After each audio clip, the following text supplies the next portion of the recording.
Bueno, ahora vamos a hablar de la evaluación y tratamiento del dolor agudo en el servicio de urgencias. Este seminario siempre lo hago con la siguiente intención, y es que estamos en el semestre de las urgencias médicas y quirúrgicas, y ustedes han venido viendo dolor desde que empezaron a hacer sus rotaciones, viendo el dolor en los pacientes, ¿no? Diría yo que desde quinto semestre que empezaron a ver acto médico y empezaron a aprender semiología. Entonces, siempre empiezo preguntándoles si han experimentado dolor alguna vez. Probablemente ustedes me van a contestar que sí, que obvio, que todos hemos experimentado dolor, todos me alzarían la mano.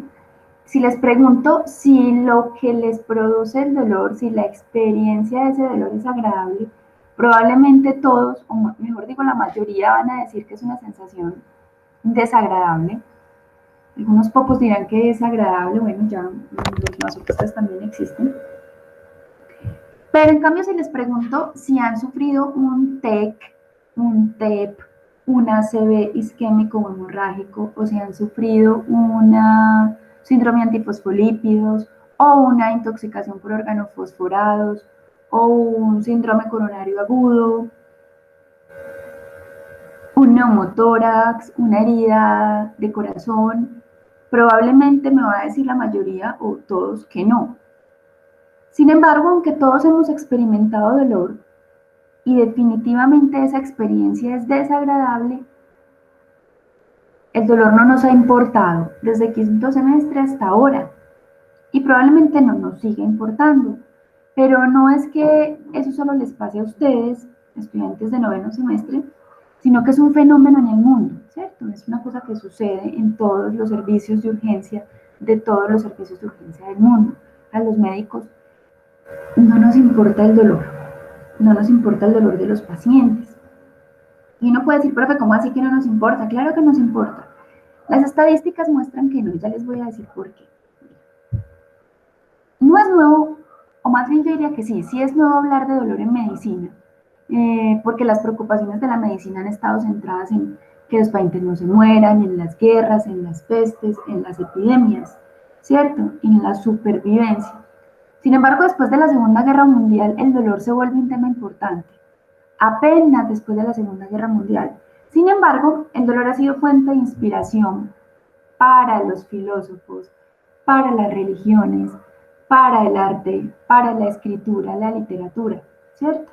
Entonces no nos extrañe ver que el dolor ha inspirado grandes obras de arte. Sin embargo, en la línea del tiempo, para hablar de dolor en medicina, pues no es tan reciente de nuestra medicina occidental. Si nos remontábamos por allá a la medicina incluso precolombina, si se quiere, pues vamos a ver los usos de los opioides desde hace muchísimos años y de otros medicamentos, pero de nuestra medicina occidental, desde nuestra medicina positivista, pues es muy reciente que el dolor, digamos, que ocupe los pensum de los médicos. En 1949, Lerich decía que los médicos están dispuestos a admitir muy rápidamente que el dolor es una reacción de defensa necesaria, una advertencia afortunada que nos pone en aviso del peligro.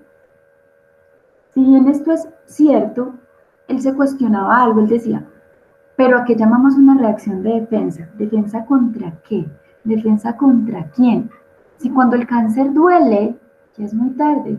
Si cuando el paciente amputado le está doliendo el miembro fantasma, ¿de qué lo está defendiendo? Él se preguntaba esto. Más tarde, más o menos en 1967, se funda la Sociedad de Dolor Intratable, y luego el doctor John Bonica, que es el padre de la medicina de dolor, funda la IASP, la Asociación Internacional de Estudio de Dolor, y luego de esto se crea la revista Pain, que hoy todavía existe, es una de las revistas más importantes de dolor. Esto lo hace John Bonica, que es un italiano, pero esto ocurre en Boston, y él dice, ¿a qué conclusiones llegamos si la más importante de las cosas está desde la perspectiva, hablando de dolor, desde la perspectiva y desde la narrativa del paciente, y nosotros no hablamos con ellos al respecto? Él ya se estaba preguntando esto. John Bonica sin duda se dedicó pues al estudio del dolor crónico. Y hago este abrebocas para decirles que hoy vamos a hablar un poquito de la estadística, la epidemiología, para mostrarles por qué es importante hablar de dolor, ¿Cuál es el impacto del dolor? Las definiciones para que todos los médicos del mundo hablemos el mismo idioma, para mirar cómo vamos a medir el dolor, las escalas de evaluación, hablar de algunas poblaciones importantes, las escalas de dolor neuropático agudo y finalmente del tratamiento. Entonces, ¿por qué es importante hablar de este tema en noveno semestre? Y yo diría que deberíamos haber hablado desde antes, ¿cierto? Es importante porque el 70% de los pacientes consultan al servicio de urgencias por dolor. Es la causa más frecuente de consulta a todos los servicios de urgencias. Es decir, si usted tiene un servicio de urgencias muy grandote, de 100 camas de servicio de urgencias, 70 de sus pacientes van a tener dolor moderado a intenso. Pero lo más teso de todo el asunto es que el 50% de todos esos pacientes, usted les va a dar de alta con dolor moderado a intenso, sin ningún tipo de analgésico. Esto a toda luz es alarmante. Yo voy como paciente a que me alivien el dolor y salgo con el mismo dolor. O sea, yo tiro una moneda al aire y soy uno de los pacientes que va a salir con dolor de los 2 pacientes que tengan dolor. Eso es alarmante y cuestiona nuestro quehacer médico. Además es importante hablarlo porque el dolor es muy caro. Tratar mal el dolor es muy, muy caro. A los Estados Unidos le cuesta por año alrededor de 600 billones de dólares tratar mal el dolor. Y ustedes me dirán, ¿por qué es tan caro? Yo les pregunto a ustedes, ¿qué es más caro? ¿Tratar la enfermedad cardiovascular en el servicio de urgencias, la diabetes, el cáncer o el dolor? Y entonces les digo, pongamos el pie en la tierra. Vamos a ver qué tan ubicados estamos en los costos de las enfermedades que nosotros tratamos. A Estados Unidos por año, estas son las estadísticas más o menos de 2017, le cuesta al año tratar la enfermedad cardiovascular que todo el mundo dice, wow, sí, esa es la más cara, le cuesta alrededor de 360, 400 billones de dólares. La diabetes alrededor de 240 billones. El cáncer, que diríamos que es muy caro porque es una enfermedad de alto costo, alrededor de 180 billones para 2017. Pero el dolor le estaba costando 600 billones. Entonces uno se pregunta, carajo, ¿por qué el dolor cuesta más? Claro, es que es más gente, me dicen algunos estudiantes cuando estamos en el seminario. Pero entonces piensen lo siguiente. Pensemos cuánto vale un stent en una enfermedad coronaria, un paciente que tiene una enfermedad de un único vaso culpable que necesita un único stent y que le vamos a poner un stent medicado. Ese tratamiento, poniéndolo barato, el tratamiento completo, le vale 3 millones de pesos. Un solo stent. Ese tratamiento a ese paciente. Mientras que un paciente con dolor, calculemos cuánto vale. Una ampolla de morfina más 2 tableticas de acetaminofén más una ampolla de un AINE. Supongamos que le vamos a poner un diclofenaco. Morfina 1.200 pesos, el AINE, pongámoslo caro, vale 1.000. Y las 2 tableticas, pongámosles que valen 800 pesos. Y es muy caro el tratamiento. Y entonces este tratamiento nos cuesta 3.000 pesos versus 3 millones de pesos en un promedio, ¿cierto? Entonces, ¿por qué es más caro el dolor? ¿Por qué es más caro si vale 3.000 un dolor agudo común y corriente tratarlo aproximadamente y 3 millones el paciente con enfermedad coronaria con un solo estencito que le vamos a poner? Pues mire, lo vamos a ir contestando a lo largo de la conferencia. El 60% de los pacientes en el servicio de urgencias, dentro del servicio de urgencias, reciben algún tipo de tratamiento farmacológico, pero recibir algún tipo de tratamiento farmacológico no es aliviar el dolor. Nos estamos demorando en iniciar el tratamiento desde que el paciente llega 90 minutos. Y solamente el 15% de los pacientes en el servicio de urgencias del mundo reportan que el médico les alivia el dolor. Esto es muy grave. Los pacientes aguantan dolor en nuestros servicios. Los pacientes sufren y nosotros no les aliviamos el dolor. Entonces, es importante tratarlo oportunamente porque el dolor maltratado aumenta la morbilidad.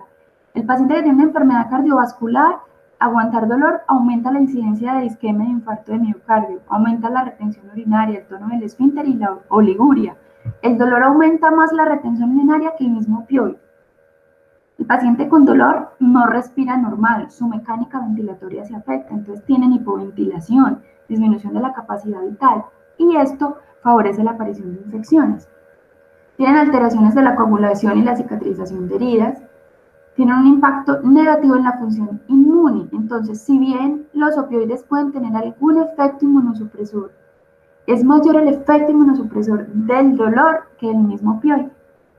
Alteraciones del sistema muscular, los pacientes están quietos, no se mueven, adoptan posturas inadecuadas.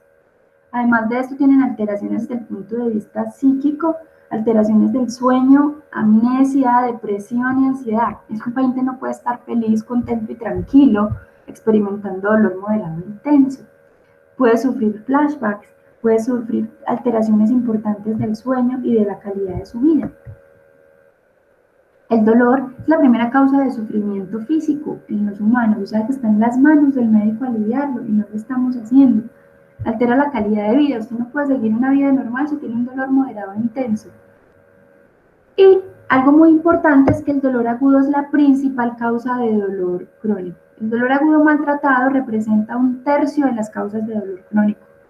Y el dolor crónico es una cosa muy importante porque es responsable de múltiples incapacidades laborales y además es la causa que ha llevado, además de la mala praxis, a la epidemia opioide o la crisis opioide que afecta al mundo.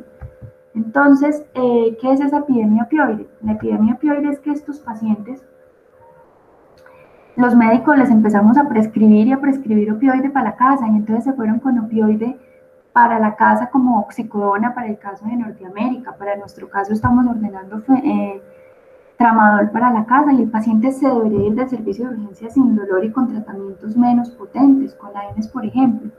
Y deberían ser las excepciones aquellos pacientes que se van para la casa con opioide. Los casos muy puntuales y la mayoría debería irse sin opioide para la casa, pero no lo hicimos.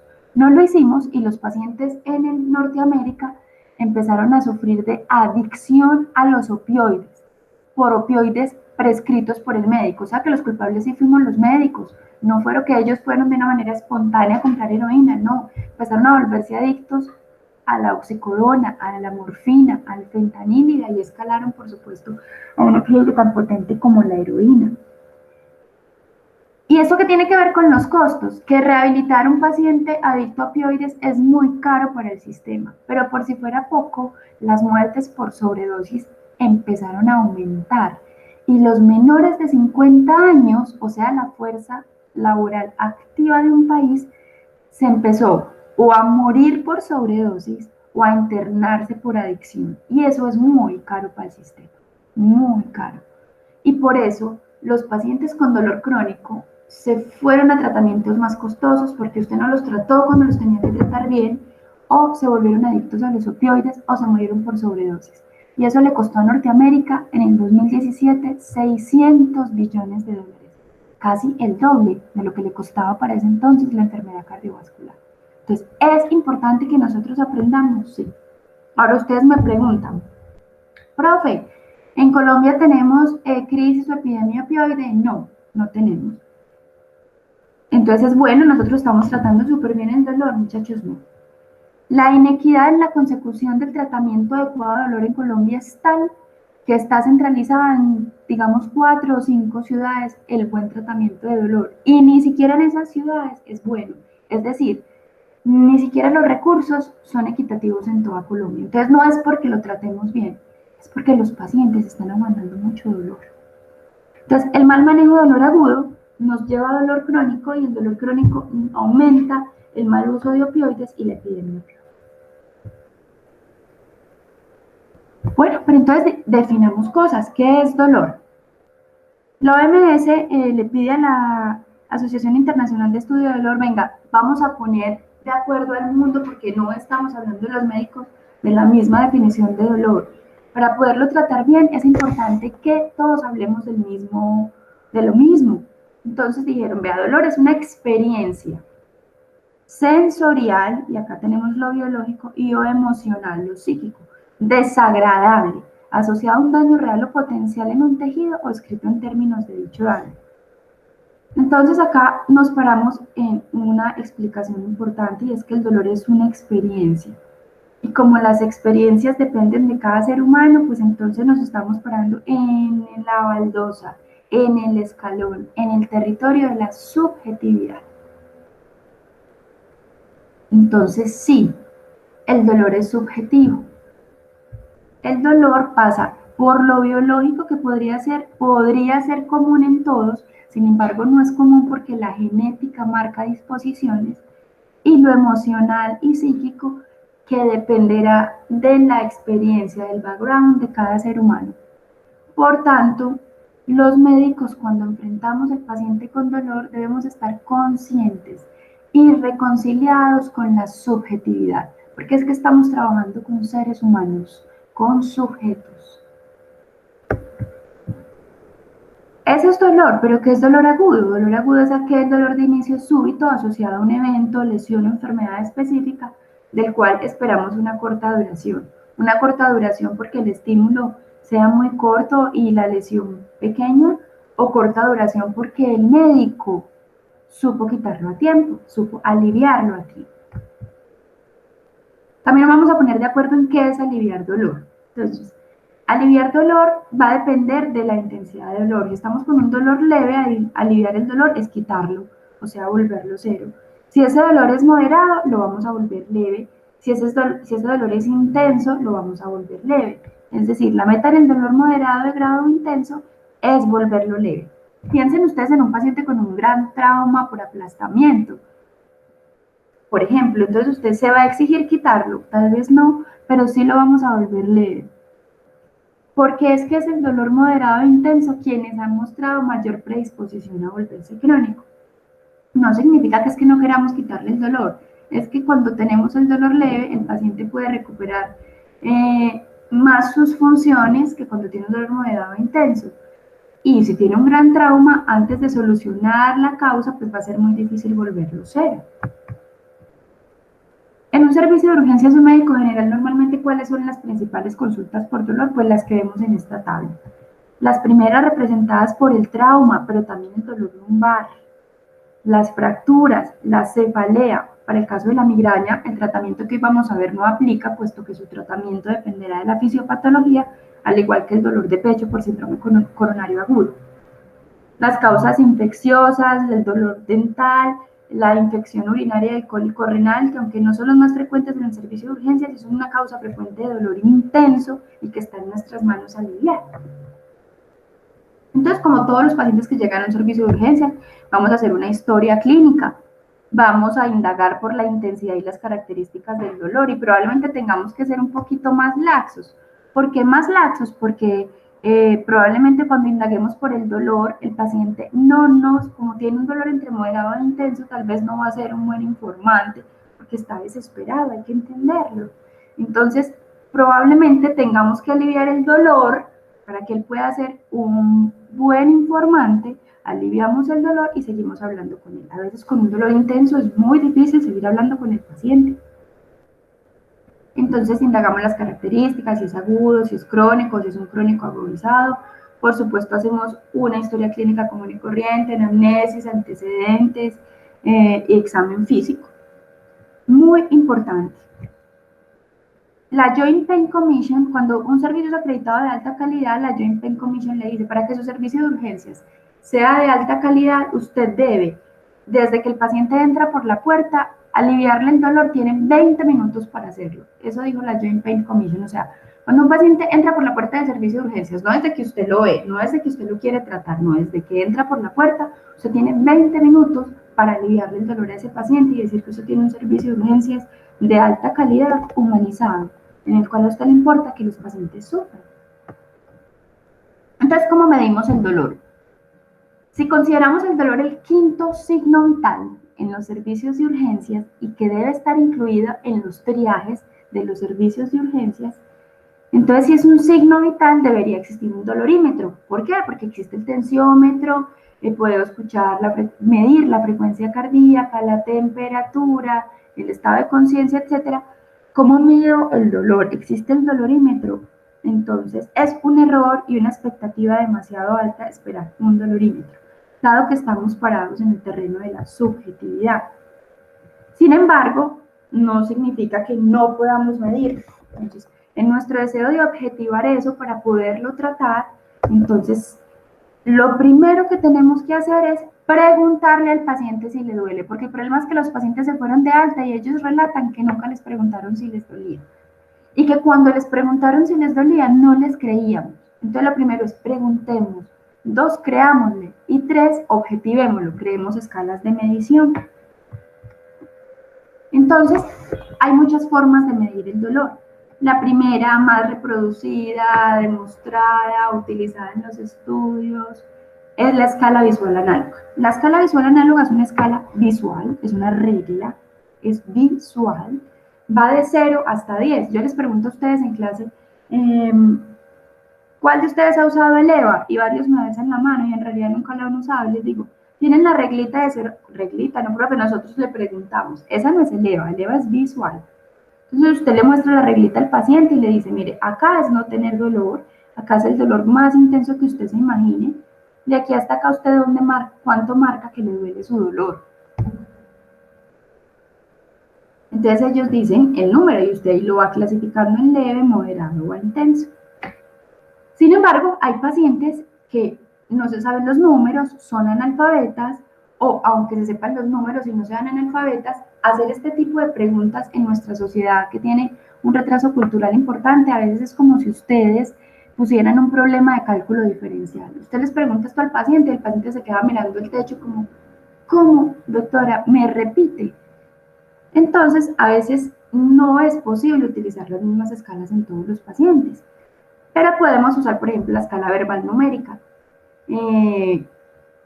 Usted le dice, por ejemplo, al paciente, señor, si 0 es no tener dolor y es el dolor más grande que usted ha sentido, califíquelo. Eso si usted no tiene la regla, pero aplica lo mismo. Si usted tiene un gran retraso cultural, si es analfabeta, si no se sabe los números, si usted es un bebé, si usted tiene un delirium, si usted tiene algún retraso en el desarrollo, si usted tiene una demencia, es muy difícil hacer esto, o si está bajo alguna sedación, ¿cómo va a medir el dolor? Entonces, hay otras escalas, que si bien no son las más usadas en los estudios de los analgésicos, en la clínica se vuelven una delicia porque son muy fáciles de usar y muy amigables para el paciente. Entonces usa la escala descriptiva o categórica. Usted le dice, señor, ¿usted tiene dolor? Sí, doctora, tengo dolor. El dolor que usted tiene es mucho, más o menos, o poquito. Y él solito se clasificó en leve, moderado o intenso. Pero ojo, hay pacientes que ni siquiera esa la pueden usar porque, por ejemplo, no hablan. Los neonatos, los lactantes, los preescolares. ¿Qué vamos a hacer con esos chicos? A esos chicos no les duele. Claro que les duele, pero hay escalas para ellos también.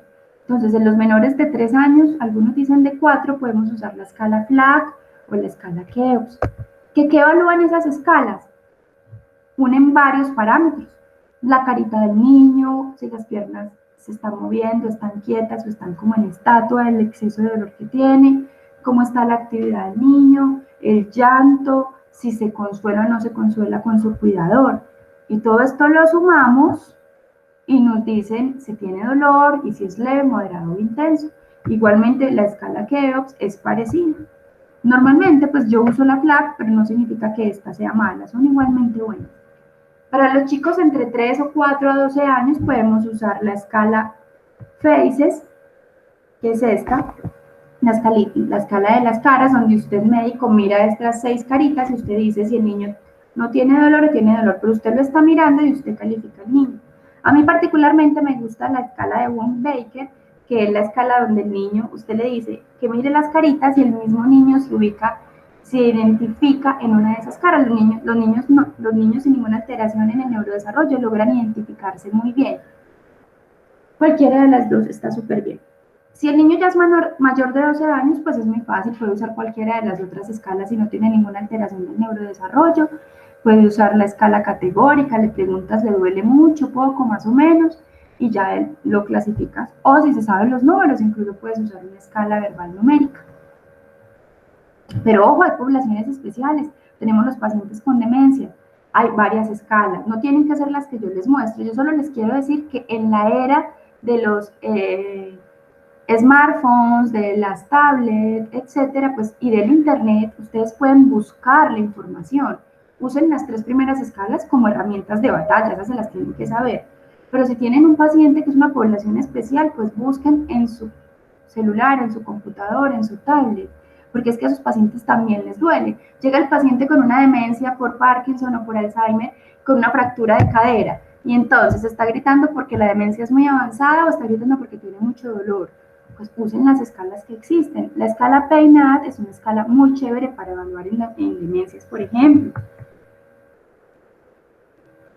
Hay otras escalas para pacientes sedados, para pacientes en UCI, para pacientes con delirium. Es decir, hay herramientas para medir el dolor. Ahora, el paciente en el servicio de urgencias también puede consultar por un dolor agudo neuropático. Casi siempre asociamos el dolor neuropático con dolor crónico, pero el dolor neuropático puede presentarse de forma aguda. Entonces, hay cuestionarios muy chéveres que también pueden encontrar metiéndose a internet. Uno de esos es el Pain Detect. Es muy bueno porque aparte de valorarle el dolor, le va guiando paso a paso la evaluación, no solo de la anamnesis, sino del examen físico de su paciente. Entonces, usan estas herramientas con sus pacientes. Otro es el cuestionario de N4, que también es muy chévere y les permite evaluar el dolor paso a paso. Lo anterior, para recordarle unos puntos claves. Preguntemos siempre por el dolor, creámosle al paciente. El dolor nos obliga a creerle al paciente, a confiar en lo humano. Miren, la señora llega al servicio de urgencias con fiebre, dice, doctor, yo tengo fiebre, usted le pone el termómetro y tiene 36 grados, usted le dice, señora, no tiene fiebre. El señor llega diciendo, tengo la presión alta, usted le toma la presión arterial con su tensiómetro o con su Dinamap y le dice, no señor, usted tiene 110/65, no tiene hipertensión. El paciente llega diciendo, tengo una taquicardia y usted le toma la frecuencia cardíaca y le dice, no señor, usted tiene 68 de frecuencia cardíaca, usted no está taquicárdico. Pero cuando el paciente le dice a usted que tiene dolor, usted le tiene que creer. Acuérdese que el dolor pasa por la subjetividad de una manera más importante que cualquier otra queja en los pacientes. Recuerde medir el dolor, usar la escala adecuada según la característica del paciente y tratar el dolor según la intensidad, como vamos a ver en el resto de la charla.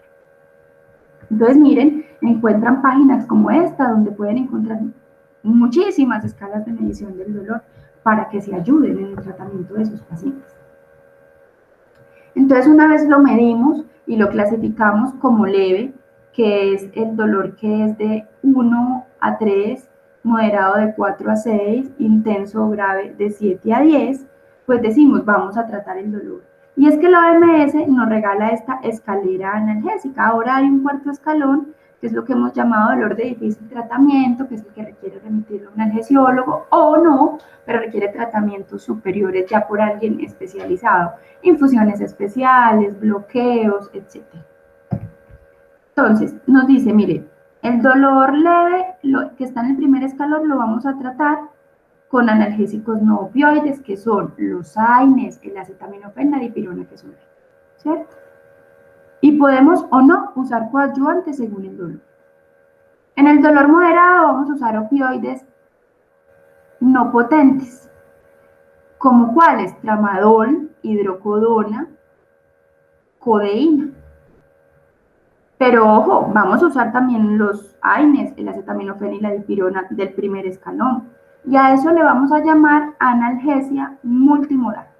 Es decir, vamos a atacar diferentes dianas, diferentes targets, para que el dolor no tengamos que utilizar en este tratamiento muchos opioides, para ahorrar opioides. Para eso se creó la analgesia multimodal. ¿Por qué queremos ahorrar opioides? Porque los opioides tienen muchos efectos secundarios. Y entonces, aparte de que ahorro opioides, le evito efectos secundarios malucos al paciente, pues puedo quitar el dolor más rápido. Y en el dolor intenso vamos a usar nuevamente AINES, acetaminofén, dipirona, o sea, analgesia multimodal. Si eso no indica, usaré coadyuvantes, pero vamos a usar los opioides potentes. ¿Cuáles opioides potentes? La morfina, el fentanil, la hidromorfona, la buprenorfina, la oxicodona, la meperidina. Esos son los representantes de nuestro medio de los opioides potentes. Entonces vamos a hablar un poquito de los opioides. Entonces, los opioides en general, los que usamos en el tratamiento de dolor, son en general los que vemos en esta tabla. La morfina, que tiene una vida media de 4 horas, tiene depuración renal y una biodisponibilidad oral baja. La metadona, que no lo vamos a estudiar en este semestre, lo vamos a ver en 11. El fentanil, la oxicodona, la hidromorfona, la codeína, el tramadol, que tiene una vida media de 6 horas. Por eso el tramadol lo vamos a usar en el dolor moderado. Acuérdense, no en el intenso, sino en el moderado. El tramadol tiene una vida media de 6 horas, chicos. El tramadol es cada 6 horas, no cada 8 ni cada 12, es cada 6 horas. Cuando lo ponemos cada 8 horas, ponemos al paciente en riesgo de sufrir 2 horas de dolor intenso o moderado y entonces de hacer memoria para que tengan posteriormente dolor crónico por el mal tratamiento de dolor, y eso lo llamamos entonces oligoanalgesia. La dosis de tramadol es 1 miligramo por kilo. ¿Por qué no le aprendemos 1 miligramo por kilo? Porque a los niños también le ponemos tramadol. En los adultos usamos las ampollas de 50 miligramos y usamos 50, 75 o 100 miligramos según el peso del paciente. Pero si ustedes van a ser más juiciosos, lo pueden calcular 1 miligramo kilo. Cada 6 horas.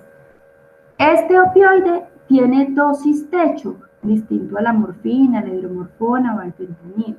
Es decir, una dosis máximo día, que son 400 miligramos al día máximo. ¿Cierto?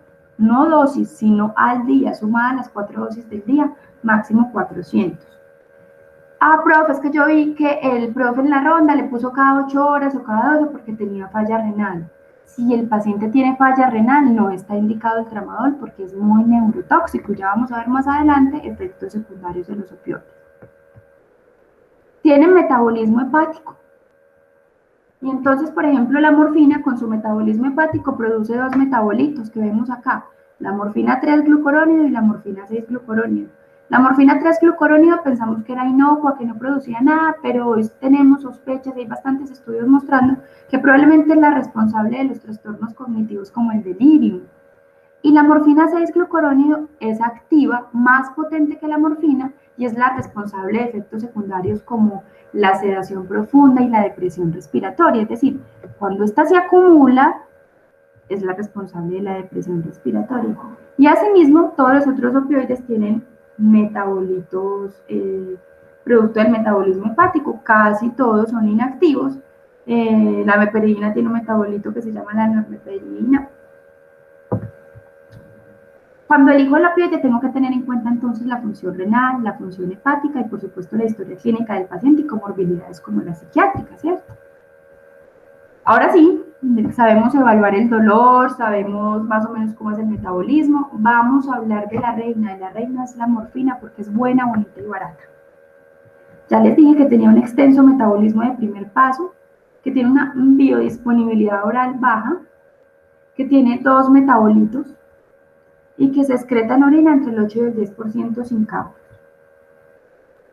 ¿Cómo vamos a usar la morfina en el servicio de urgencias cuando llegue el paciente con muchísimo dolor? Entonces vamos a usar una dosis bolo. La dosis bolo está indicada entre 0.05 a 0.1 miligramo kilo. Llegó el paciente con una fractura abierta de tibia, gritando de dolor, le ponemos esto. Con una fractura de cadera, con un dolor lumbar agudo intenso, le ponemos morfina. Le calmamos el dolor, después tratamos la causa y no lo mandamos para la casa con morfina. Pero cuando tienen dolor intenso, agudo en el servicio de urgencias, sí están indicados los opioides. Ojo, estamos hablando de dolor agudo, no estamos hablando de dolor crónico, que ese será otro tema que veremos en 11. Profe, con la dosis bolo garantizo que se quita el dolor del paciente. No, chicos, nunca podemos garantizar que se quita el dolor de los pacientes. ¿Por qué no podemos garantizar que se quita el dolor de los pacientes? Porque el dolor es subjetivo, ya dijimos, ya la definición es clara. Entonces, por más buen médico que usted sea, puede que el paciente necesite más. Y no significa que usted sea un mal médico, que esté fracasando, no. Significa que tiene que usar más estrategias. Entonces empezamos a hablar de algo que se llama titulación analgésica de los opioides. ¿Eso qué significa? Que yo pongo la dosis bolo y a los 5 o 10 minutos le pregunto al paciente nuevamente qué tanto dolor tiene, y si no tiene alivio, o sea, el dolor sigue siendo intenso o es moderado, eso no es alivio. Alivio, acuérdense que para el dolor intenso es que se vuelva leve y que si estamos usando morfina es porque el dolor es intenso. Entonces la meta es leve o cero. Entonces, ¿qué hago si todavía no tengo alivio de dolor? Le pongo 50% de la dosis bolo cada 10 minutos, las dosis que necesite. Ojo, cada 5 a 10 minutos, no antes, porque me hace pico la morfina y el paciente me hace una depresión respiratoria. Es decir, el paciente pesa 70 kilos, tiene una fractura de tibia abierta, tiene mucho dolor. Le pongo dosis de 0.1 miligramo kilo, o sea, 7 miligramos. Y a los 10 minutos todavía tiene dolor o el dolor no se ha aliviado, entonces le pongo 3.5 o 3 o 4 miligramos. Las dosis que necesite hasta que tenga alivio de dolor. Acuérdense, la meta son 20 minutos, pero si a los 20 no se ha aliviado, no significa que paro y digo, listo, ya. No, la meta es que el paciente no tenga dolor, que el paciente tenga alivio. Tengo que dejar al paciente hospitalizado. ¿Cómo pongo la dosis horario? Entonces, luego de hacer una titulación y de aliviar el paciente, luego de la titulación, dejo dosis horario si es necesario. Acá voy a hacer una pausa, ¿por qué? Porque no siempre necesito dosis horario, no siempre que necesite titular o poner dosis bolo, necesito dosis horario. Piensen ustedes que el paciente llega con una luxación de hombro, de codo, y que usted va a hacer la reducción de la luxación. Entonces, antes de usted llevarlo a la reducción, alivie el dolor al paciente, entonces póngale morfina. Luego lo lleva a la reducción, para eso usa la sedación como usted aprendió a hacerla. Reduce la luxación o la fractura, le pone la férula. El mejor tratamiento del dolor de las fracturas y las luxaciones es la reducción de las mismas y la inmovilización. Después de esto, el paciente ya probablemente no tiene dolor intenso, sino moderado o leve. O sea, ¿tiene que quedar con morfina por horario? No, no tiene que quedar con morfina por horario, pero sí se la tuvo que poner cuando el paciente llegó gritando de dolor. Porque usted dice, ah, no, yo espero a que lo lleve a la sedación y allá le pongo. Si va a hacer la sedación inmediata, sí, pero si va a esperar que le arreglen la sala, que le traigan los medicamentos, que le traigan el yeso, que le traigan las vendas, eso es un montón de tiempo y usted tiene un paciente aguantando ahí dolor. Que le canalicen la vena, que traigan un montón de cosas. No, quítele el dolor y cuando ya lo lleve a la reducción, pues va a ser más fácil y su paciente lo va a estar evitando. Por humanidad, por solidaridad, por compasión. Pero si definitivamente, por ejemplo, es una fractura de cadera que no tiene férula y la paciente cada que se mueve para hacer chichi le duele mucho o no se le quita el dolor incluso quieta o es otra enfermedad, pues entonces le pongo dosis por horario. O le reduje la luxación y todo, pero sigue con mucho dolor, pues le tengo que poner dosis horario. ¿Cómo es la dosis horario? El 50% de todo lo que me gasté en esta titulación analgésica, eso cada 4 horas. Ah, en la dosis bolos me gasté 5 miligramos. Y en la titulación 10, eso es 15. El 50% de 15 es 7,5. Entonces, si el paciente tiene buena función renal, es un paciente grande, probablemente le pongo 7 miligramos cada 4 horas, porque la vida media de la morfina es cada 4 horas. Esto, como está indicado acá, si tiene buena función renal. Profe, yo le dejé la dosis por horario y con eso me voy tranquilo que no va a tener dolor. Nuevamente, no. Acuérdese que esto no depende de usted, depende de la respuesta del paciente. Pero como depende de la respuesta del paciente y usted es un médico que le importa que el paciente sufra, déjele ordenados rescates. ¿Qué son los rescates analgésicos? El 50% de la dosis horario. Tenía por horario 5 miligramos, le dejo rescates de 2.5 o mejor de 2 o 3 miligramos a necesidad si tiene dolor. Ojo, que entre dosis y dosis no haya un intervalo menor de 10 minutos porque el paciente le hace depresión respiratoria. Profe, ¿por qué usted nos insiste que mejor no 3,5 o mejor no 2,5? Porque miren, esa comita o ese puntico puede ser el punto del error. Y la enfermera no leer 2.5 sino 25 miligramos y puede ser la causa de la depresión respiratoria después. Entonces, para evitar errores con medicamentos posiblemente peligrosos, pues me evito esos errores y yo entre poner 3,5 prefiero elegir 3 o 4 miligramos. Es más un consejo práctico.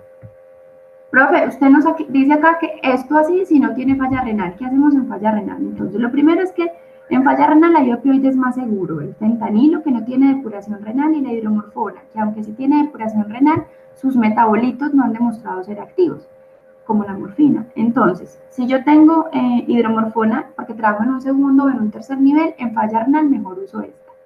Profe, ¿y por qué no fentanil de una? Miren, el fentanil es 100 veces más potente que la morfina. Y como es 100 veces más potente que la morfina, usted tiene 100 veces más probabilidades de hacer complicaciones graves, como la sedación profunda y la depresión respiratoria.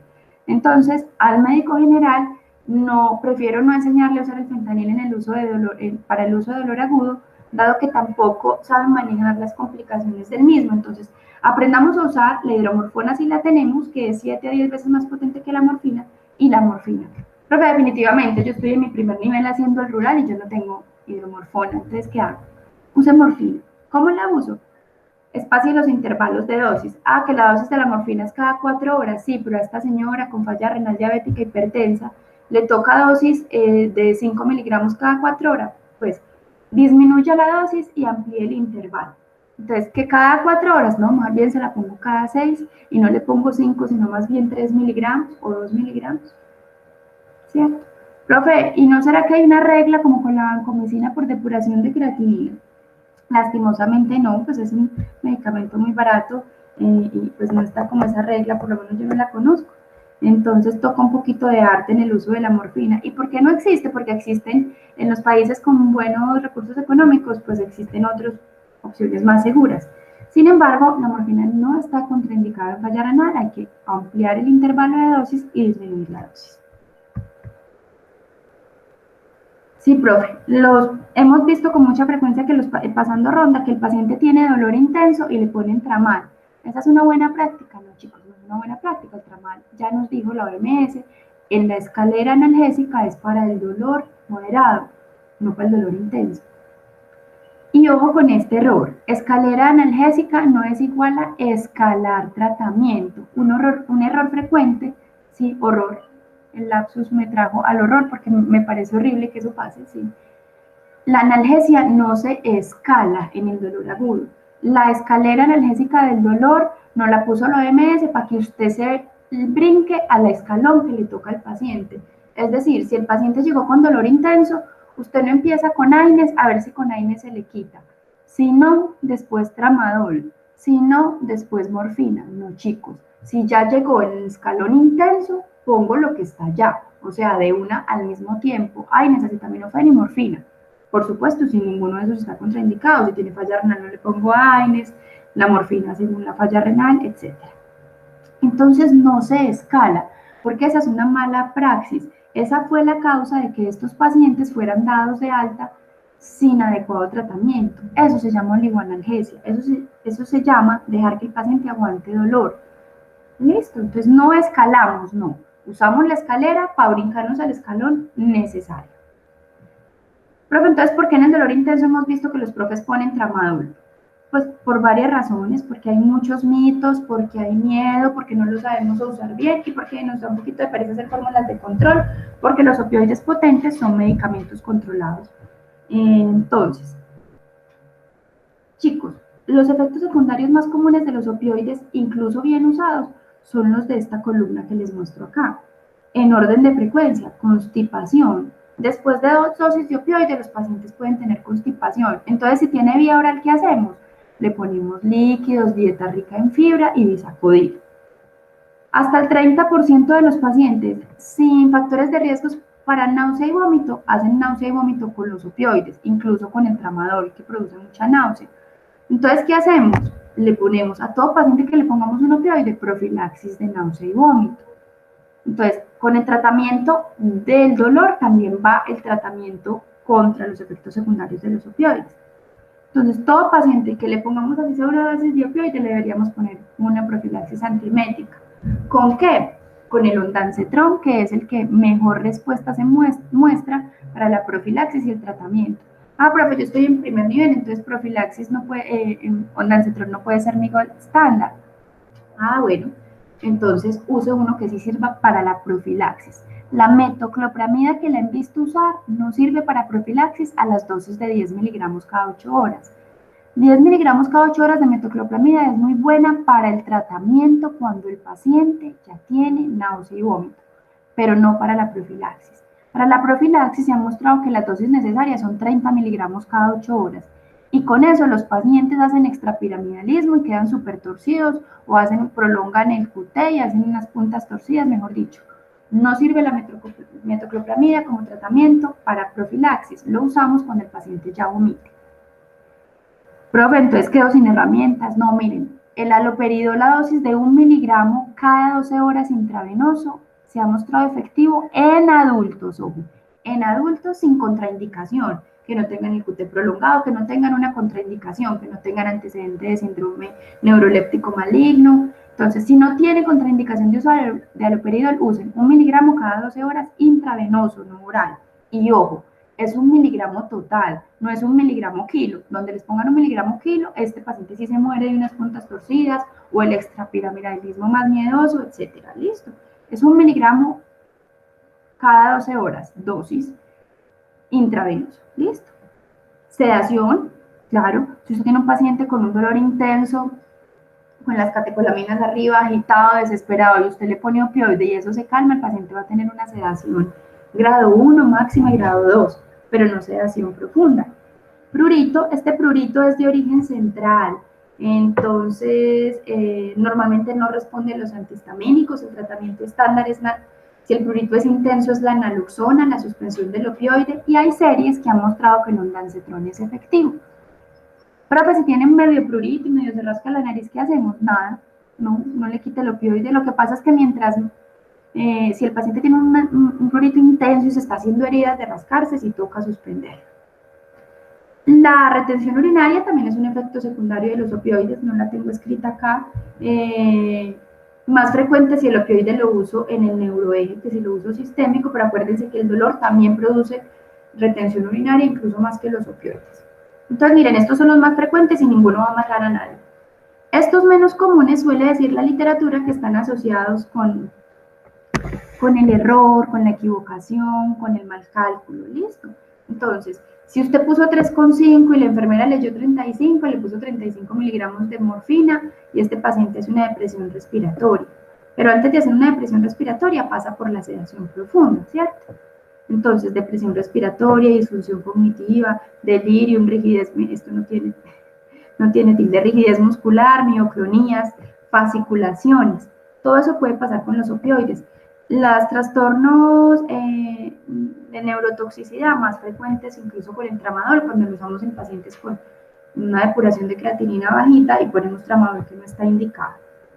Profe, si me hace depresión respiratoria, ¿qué hago? Mire, hay muchas definiciones de depresión respiratoria. Casi que no nos podemos poner de acuerdo y muchas de ellas incluyen gases arteriales o capnografía. Pero desde el punto de vista clínico, ¿qué miramos para diagnosticarla? Que la frecuencia respiratoria esté menor de 8, sature menos de 90, que por supuesto le haya aplicado opioides, porque si no le aplicó opioides no es depresión por opioide, que esté asociada a los opioides, que tenga miosis puntiforme y que tenga una sedación profunda. Con todos esos criterios, usted dice tiene una sedación, tiene una depresión respiratoria por opioides. ¿Qué hago? Monitoría asa básica, como vieron en el seminario. Desobstruyo la vía aérea, pongo una fuente de oxígeno y ventilo, o sea, soporte ventilatorio con fuente de oxígeno. Y ordeno preparar naloxona. ¿Cuál es la dosis de naloxona? 0,01 miligramo kilo. En los adultos normales, ¿qué hacemos? Diluimos una ampolla que viene de 0,4 miligramos hasta 10 y vamos poniendo de 3 a 4 miligramos cada 5 minutos según respuesta.